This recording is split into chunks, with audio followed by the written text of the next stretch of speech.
Hey, welcome back, everybody. It's time once again for another episode of Driven by Design.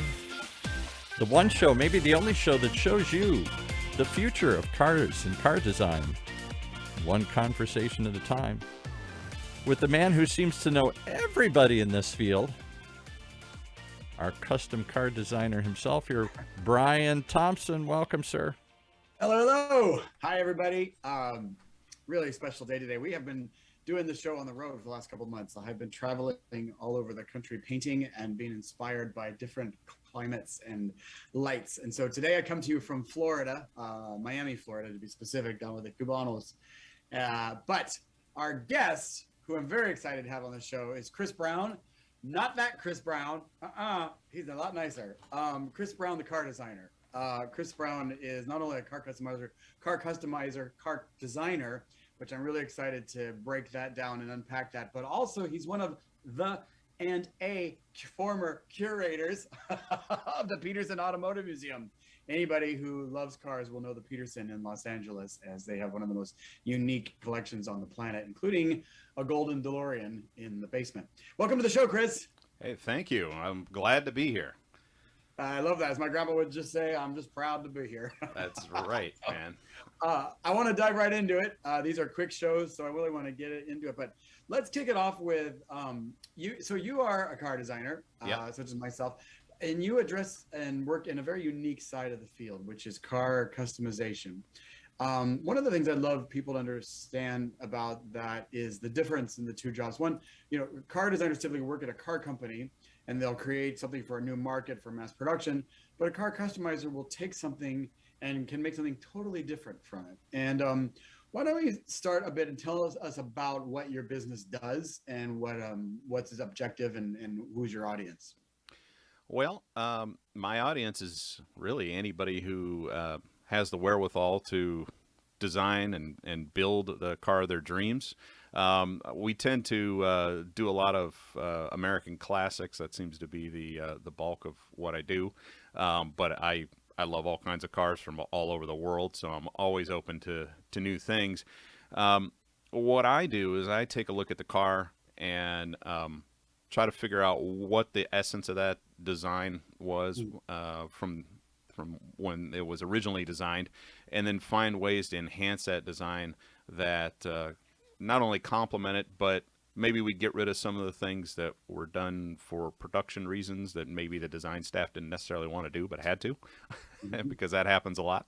And just find ways to personalize the vehicle for the particular client and make it function the way they want it to function. Usually that means go faster, go around a corner better, stop better, all that kind of stuff. But on my end of things, it's the aesthetics. We want to make that car a really cool car. We want to make it more memorable than everything that's parked around it. Yeah, I think one of the largest misnomers I run into as a car designer is people often think of car design as an engineering job with people in lab coats in a very clinical environment. And sometimes it's portrayed that way in the media and advertisement stuff. And it really isn't. It's an art job. And I love what you said about the aesthetics of cars, because, certainly as I grew up, I was very much into the art of drawing and creating things that were very conceptualized. And I wasn't a gear monkey, a gearhead. I didn't understand the mechanics of cars until later. And I think that's really important to what you're talking about, is you're talking about taking something that had a styling or design intent, taking the dream that a designer had, and either pushing that dream to a new direction or trying to deliver upon the dream that the original designer had from an aesthetic standpoint. I'd love you to dive into that. Maybe a good way to do that is, can you use a car that you're very proud of as an example? Yeah, well, we just a little while back finished a car that we named Brute Force. It's a 1955 Chevrolet Bel Air two-door sedan. And the car is originally kind of basically it's a rounded box. It's a very rectangular car with rounded edges. And so I had to use that aesthetic, try to make the car a little sleeker without losing what makes it a 55 Chevy. So we we completely reworked the whole front end of the car, all brand new sheet metal, and made the whole front of the car kind of slope down a little bit towards the bumper, and then it went. Those surfaces all became tangent with the doors when they got to the middle of the car, and we did a number of other touches on that car, and it gave the car a completely different appearance. Yet you look at it and go, oh yeah, that's 55 Chevy. So all the details on the car still are very familiar, but they're completely different. The surfaces, the lines, everything ends up changing. Yet there is some familiarity. So it becomes the most, I guess, polished version of what we started with. Yeah, one of the things I love about the way you communicate, especially on your website, which is Brown Auto Design, is that correct? Yep, brownautodesign.com.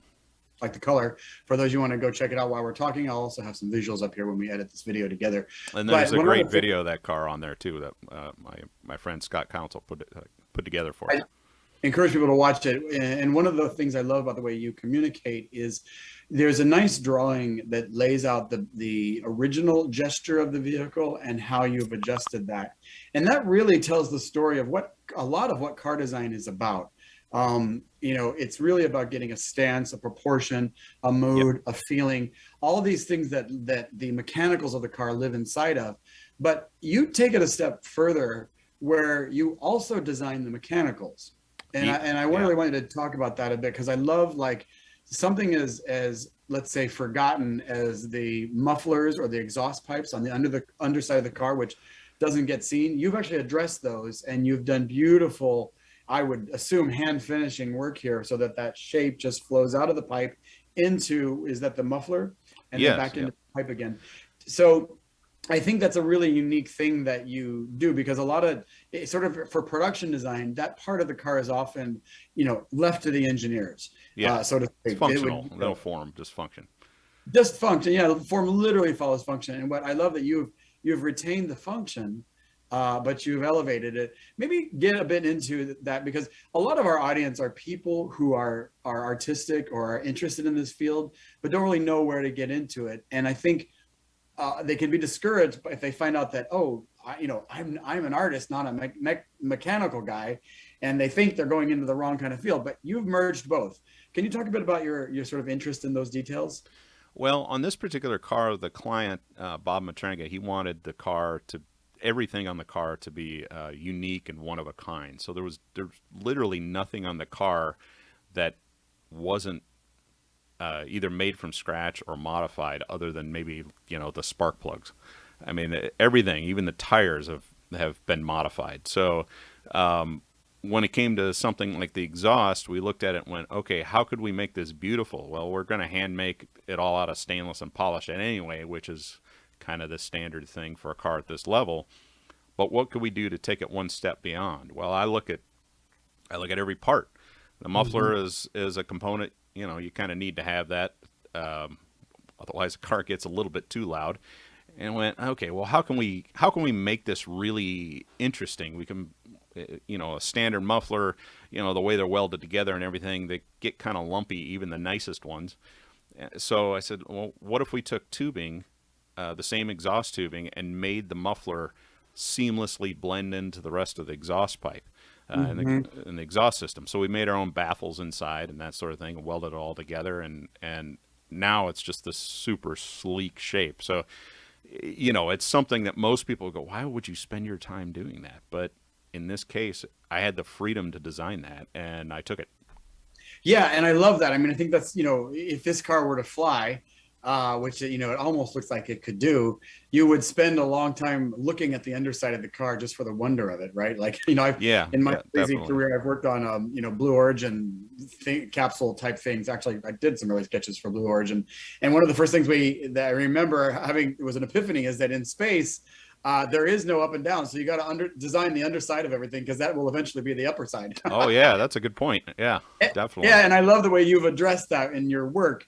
One of the things I want to give you time to talk about really is telling the story of how you got into design. But before we jump into that, I really want to dive into one more detail here, because I Okay. think it's a really important one to tell the story of this car. So the 55 Chevy, it's a classic. It's an amazing car. Obviously, the 57 is the one that people go to as sort of the seminal iconic car of the 50s from General Motors. Right. But the 55 always had this sort of corseted waist, right? Which was very vertically oriented to the rest of the gesture of the car.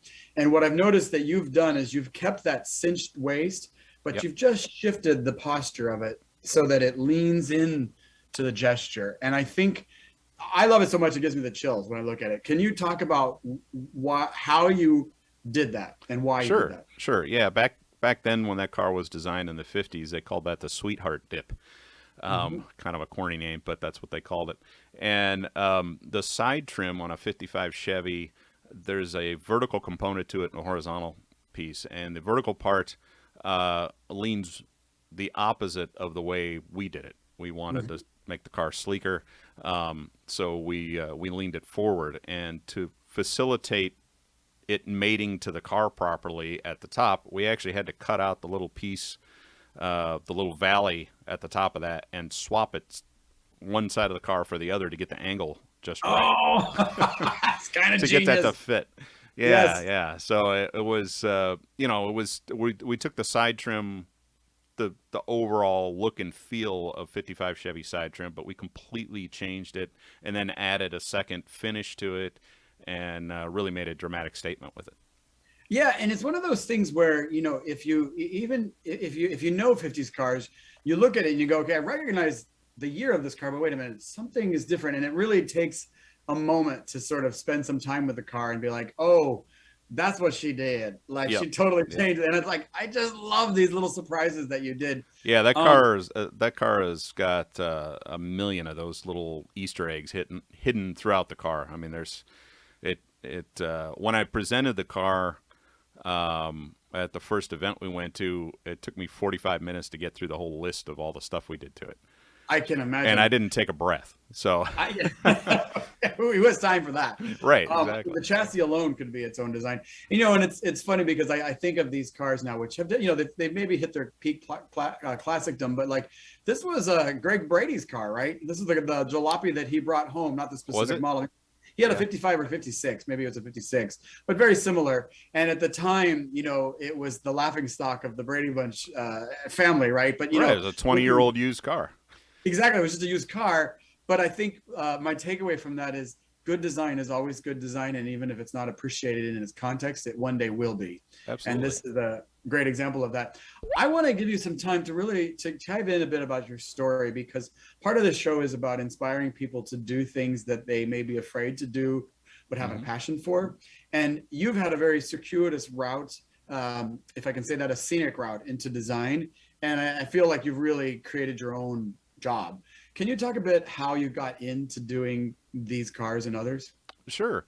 Yeah, I grew up in Ohio, and wanted to basically been drawing hot rods since I was a little kid, and wanted to get into that. And after high school, I went to Columbus College of Art and Design, and I was doing product design there, but it just wasn't, I don't know, it just wasn't sparking me. There was something missing because I wanted to do car stuff, Yes, I do. And I was lucky enough that Hot Rod Magazine had just created, this is 95, just created a new event that they call the Power Tour, that went from the Petersen Automotive Museum, which that was the year they opened, 1995, left the Petersen Automotive Museum, and it was anybody who wanted to be a part of it could be a part of it. So it was basically a long parade of hot rods driving cross country to Norwalk Raceway Park, cool. which I think has got a different name now, but in Norwalk, Ohio, a few minutes from my parents' house. And they had an event there called the Power Festival, which I think just happened last week again. So they went there, and of course, it was summertime. My dad and I went there to check out the cars, and we're walking around, and came across Troy Trepanier, who has a company called Rad Rides out of Manteno, Illinois. And Troy builds some of the the coolest stuff out there. And I talked to him and I said, I really want to design hot rods, but I don't really know how to get into this. What should I do? And he said, well, on Monday I'll be back at the shop. You give me a call and I got somebody for you to talk to. I said, oh, okay. Sounds great. So, I'm just a dumb college kid, and so Monday I give him a call and he gives me this number and this name, and, call this number, talk to this guy. I was like, oh, okay. I didn't know who it was, And so I call the number and the person on the other end of the phone says, Hot Rods by Boyd, how may I help you? That's awesome. And I went, oh, I know who that is because I read I Hot Rod boy. Magazine. Man, this guy's the top guy, Yeah. And I said, well, my name's Chris, blah blah blah blah blah, and I'm looking for a guy named Chip Foose. And it was right before Chip started being on the cover of Hot Rod all the time, so I really didn't know who he was. So I asked for him, and I throughout the course of the summer had a conversation with the guy and sent him some artwork, and he got back to me. He said, if you want to do what I do, you should go to Art Center. This is a place. He told you where to go. Yeah. So I came out here, checked it out, and decided I got to do this, and here I am. I just kind of kept going for it. What I love about your story, I have the similar story with John DeLorean. It takes one person to take a minute out of their time to tell you these things that are so obvious once you're in the field, once you do this job, whether it's in automotive or movie set design or becoming an actor or a politician or anything. It just takes one person to go, hey, I'm gonna stop this busy day I have and I'm gonna answer this kid's questions, and it opens up the mental blocks that you have in front of you.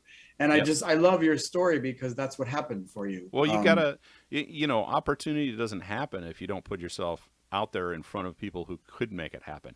Now, you don't know when you're networking or anything else if, you're going to come across the right person or if they're even going to care about your story. But, if you don't ever go anywhere or don't ever talk to anybody, then those dreams, it's really hard to make them happen. That's a great way to put it too, because I think as we wrap up here, it's the two sides of it, right? Is when it's like always seeking and putting yourself out there and not being shy to go for your dreams. Then on the flip side of it, always taking the time to answer a question. If somebody comes to you with a question, even if you might be having the shittiest day, absolutely. That, and I think you do that. Certainly I appreciated that when we reached out to you for the show, you responded right away. And I see that in you. So, I just want to thank you for telling your story on this little podcast we have here, because I think it's, it's a show about inspiration. Definitely want people to check you out at Brown Auto Design. What are your socials? Like, are you on Instagram? Yeah, I'm on Instagram. You can find me at Brown Auto Design. That's where I put all the stuff I'm working on, kind of the behind the scenes. And I also have another one that's Inspirauto, INSPIRAUTO. And that's some of my stuff and some other people's stuff that I just find interesting and inspirational. Oh, I love that. I didn't know about that one, and I will definitely check that out. We could dive into so many of your works, and you have I imagine stories upon stories. So I do invite you to come back. We can do this again remotely. Absolutely. But thank you so much. And, thank you to Paul for producing this today. This is just really good stuff. Everybody check out Brown Auto Design. Check out Chris's work. It's just really a super talent. Thank you, Brian. Thanks.